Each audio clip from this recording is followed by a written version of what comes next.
మహాభారత యుద్ధం. ఈ మహాభారత గాథ అనేక సత్యాలను ప్రస్తావిస్తుంది. మహోన్నత సత్యం ఏమిటంటే వైవిధ్యము, భిన్నత్వమే అధర్మానికి మూలం. అయితే ఏకాత్మతయే ధర్మానికి ఆధారం.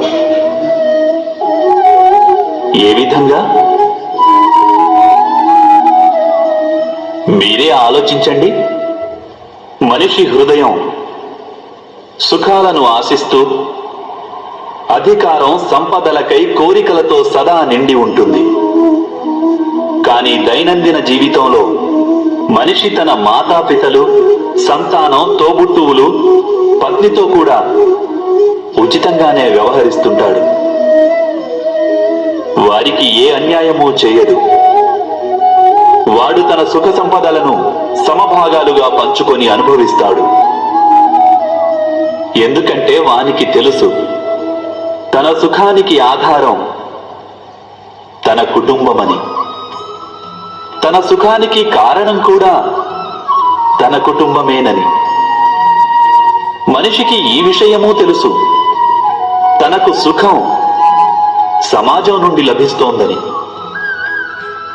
కానీ వాడు సమాజానికి అన్యాయం చేస్తూనే ఉంటాడు. సమాజాన్ని నిత్యం ద్వేషిస్తుంటాడు. ఎందుకంటే వాడు తనకు సుఖం సమాజం నుండి లభిస్తుందని భావించడు. వాడు సమాజాన్ని సుఖానికి ఒక సాధనంగా భావిస్తాడు. భేదం ఏదైనా ఉంటే అది కారణంలో, సాధనంలో ఉంది.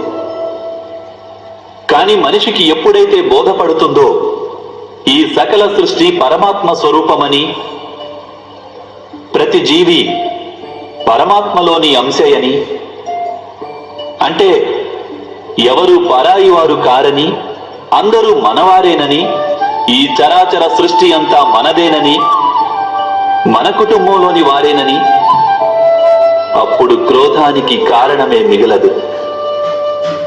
వాని సంఘర్షణలు, వాని వైరాలు, వాని ప్రతీకారం నశించిపోతాయి.